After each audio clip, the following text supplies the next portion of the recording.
sí le voy a dar la bienvenida a Federico Stanam, director ejecutivo de la Cámara Uruguaya de Procesadores Avícolas, que nos va a brindar la visión de la Cámara en los avances de la puesta en marcha del Compromiso Nacional de Avicultura que fue firmado en 2024. Adelante.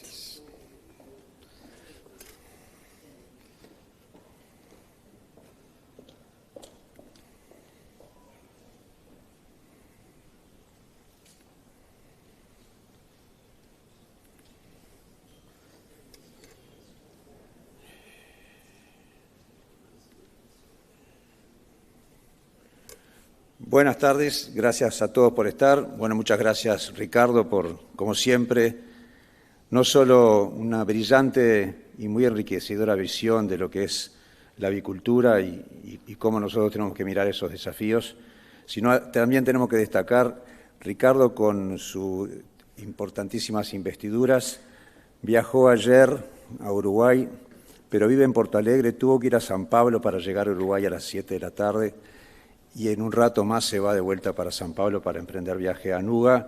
Nos hizo el honor de estar en este evento, lo cual merece un especial aplauso y muchísimas gracias.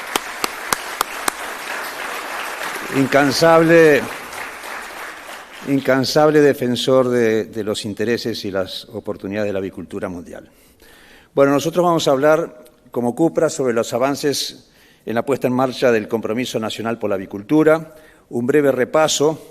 Nuestro mensaje en este foro es, por favor, queremos una visión de mediano plazo conjunta público-privado. Recordamos lo que dijimos en el 2023 en el primer foro. CUPRA ya se planteó una serie de lineamientos estratégicos, la competitividad, la mejora del consumo interno, la internacionalización.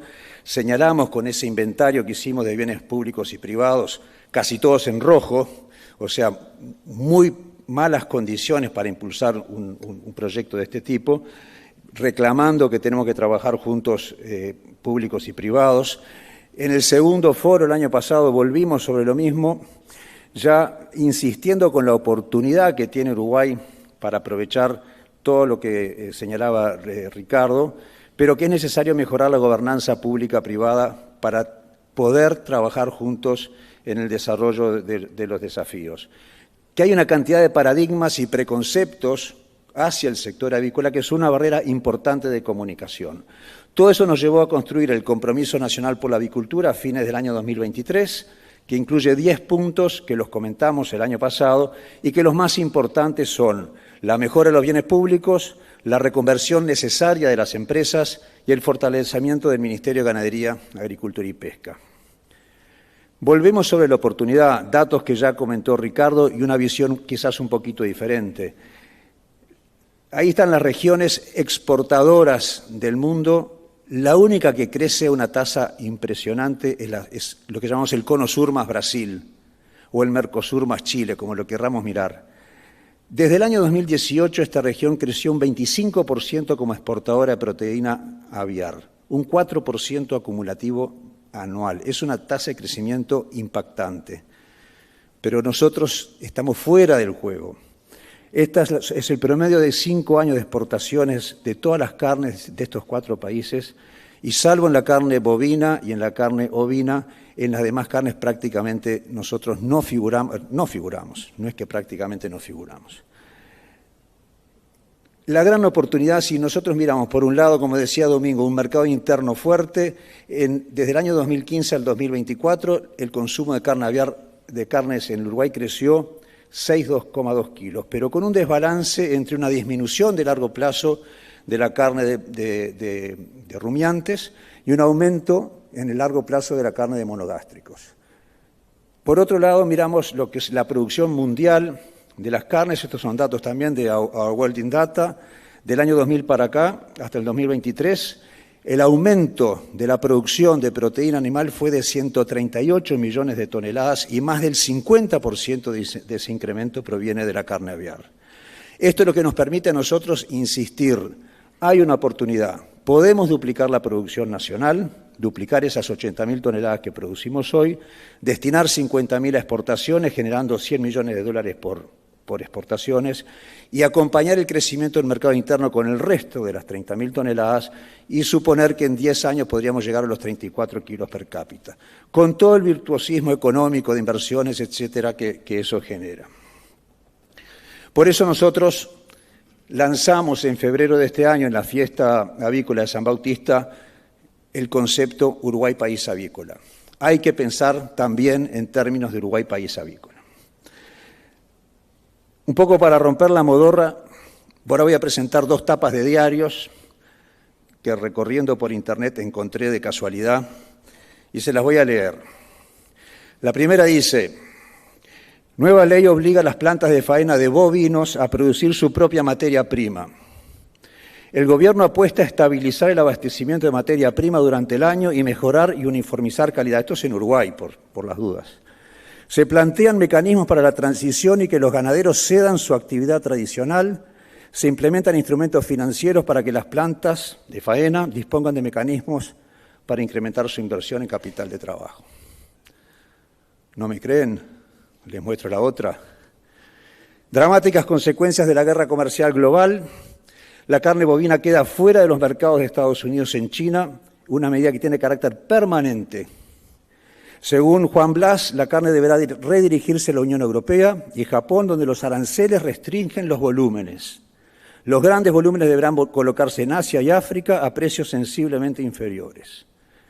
Fuentes estiman que el novillo caerá de 5.10 a 2.40 y pronostican descenso marcado del stock en el mediano plazo con masivo pasaje de tierras ganaderas a forestación, nuevas plantas de celulosa en el horizonte. Bueno, esto es fake news, obvio, las dos. Quédense tranquilos. Esto no está pasando. Pero cuando nosotros como gremial avícola interactuamos con el gobierno, con la institucionalidad, nos encontramos con este tipo de barreras de comunicación. ¿Por qué la carne aviar no se exporta? Y porque tenemos una situación de mercados parecida a la que está descrita ahí. ¿Por qué los problemas de desarrollo de la cadena son distintos a los de la carne bovina? Porque tenemos que hacer lo que ahí dice el gobierno que va a obligar a la carne bovina, generar la materia prima. O sea, son 2 cadenas totalmente distintas, con problemática muy diferente, y que por eso nosotros pedimos Uruguay País Avícola. Es pensar en términos de avicultura, sabiendo que tenemos esa enorme experiencia tan rica de nuestro país y que nos ha vuelto uno de los principales actores globales de carne bovina. ¿Esta es mi agüita?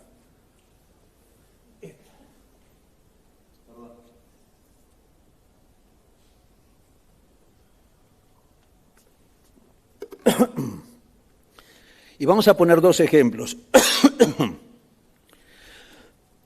Primero, claves para el crecimiento, como lo comentaban antes que yo, la inserción internacional. Nosotros precisamos un menú de mercados pensado para el FODA que tiene la avicultura nacional. Nosotros tenemos fortalezas, oportunidades, debilidades, amenazas como todos, las tenemos que conocer, analizar y compartir entre todos y decir, bueno, ¿cuál es el mejor menú de mercados para el cual tenemos que trabajar? ¿Con qué productos? Eso también es otro gran desafío y Osler seguramente hoy nos va a romper un poco los moldes con su visión. Tenemos barreras de competitividad, pero lo sabemos, no las ocultamos y tenemos que conocerlas y ver cómo trabajamos y hasta dónde las podemos superar. Y todo el trabajo de acceso a mercados se tiene que hacer en paralelo al proceso de reconversión que están siguiendo las empresas.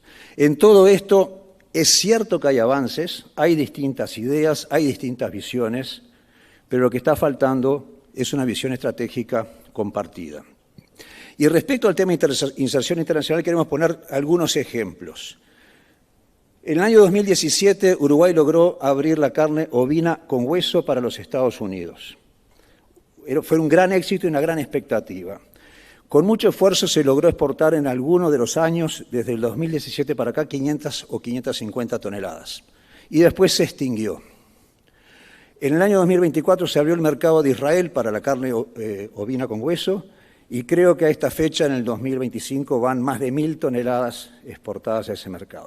Uno no sabe, los mercados se necesitan, pero uno nunca sabe qué comportamiento van a tener, cómo se va a adaptar la cadena agroindustrial a ese mercado nuevo, y solamente el tiempo lo puede decir. El caso de Japón y México en la carne bovina también es otro ejemplo interesante. Se abrió México, creo que en el año 2013, si mal no recuerdo, y nunca se pudo desarrollar un flujo de exportaciones interesante de carne bovina a México. La apertura de Japón la tengo muy clara. El jueves 7 de febrero del año 2019 se anunció la apertura del mercado de Japón para la carne bovina. Jueves 7. El martes 12 ya habían 3 empresas embarcando carne bovina para Japón en el aeropuerto, es que se hizo un acto con la prensa. O sea, y son situaciones totalmente distintas. Hoy Japón tiene cierta relevancia en el menú de exportaciones y México no. Bueno, ¿por qué decimos esto? Porque hay que evitar la frustración, porque a nosotros nos dicen, abrimos Hong Kong, abrimos Macao, abrimos Cuba. Sí, perfecto, y hay que seguir abriendo los mercados. Pero el momento para iniciar el flujo de exportaciones va a depender de cómo la cadena logra conocer esos mercados, si esos mercados están ávidos en ese momento para los productos que podemos colocar y, por supuesto, tener a las empresas preparadas. La expectativa que se genera cuando nos dicen abrimos el mercado X, por no poner ninguno en particular, es de que mañana estemos exportando y eso no va a suceder. Esto es un proceso a largo plazo. El otro tema sensible del Uruguay país avícola. Protección sí o no. No hay que tener miedo en decirlo. Es necesaria. Y tenemos, que vamos a mostrar ahora, cuál ha sido la experiencia de Uruguay en esa orgullosa apertura comercial que tenemos con respecto a la importación de carnes.